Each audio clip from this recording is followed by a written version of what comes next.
Hi friends, welcome in online infotech. चलिए friends, जानते हैं ayrin नाम के मायने उर्दू और अंग्रेजी में।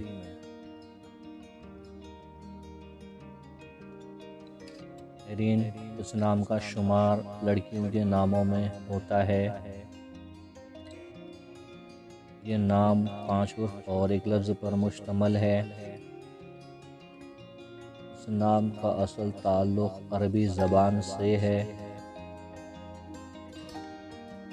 ये नाम मज़हब इस्लाम से है। इस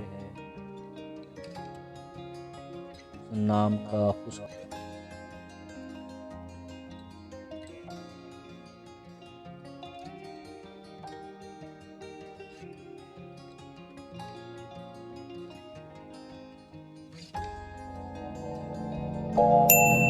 Subscribe to my channel, click the bell icon, get notified directly latest upload.